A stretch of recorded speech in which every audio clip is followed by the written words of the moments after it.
Hi everybody, this is Dr. Amir Eljnaid, a lecturer and professional structural engineer. The question for today says, what is the transfer beam? And is it designed similar to the regular beams? Okay, let us go to the answer. The transfer beams usually found in the structures which have columns discontinuity, I mean when you have columns found on the upper floors but not continuing down to the foundation. These beams called transfer beams because they transfer heavy and direct concentrated columns loads from upper floors to the nearest supports through the shear mechanism.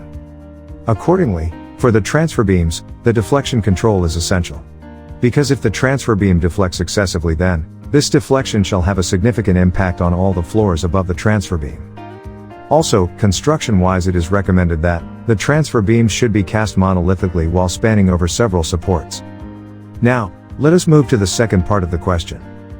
As for the design of the transfer beams, I want to clarify that the transfer beams design is different from that of a regular reinforced concrete beam design, simply because the transfer beams have nonlinear stress distribution caused by the high concentrated loads from the planted columns that carrying the stories above.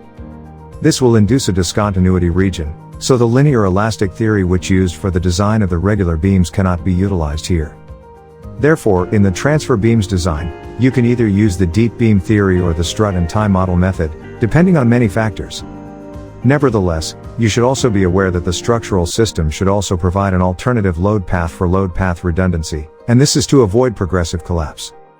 And as regards to the recommended method, the majority of the designers recommend the strut and tie model designs. It is widely used for nonlinear stress distribution and behavior of complex members using simplified truss models. Now I want you to know that not only transfer beams, but there are also steel transfer trusses. Like the strut and tie truss model, the steel transfer truss consists of axially loaded members which only transfer axial forces through pin joints. Compared to the beams, of course the trusses are lighter in self-weight and can transfer loads over large spans. Parallel cord trusses, such as lattice girders or floor girders, are usually used for the transfer structure. Hope this helps clear things up a bit. And wish to see you in the next question. Dr. Amir Eljnaid.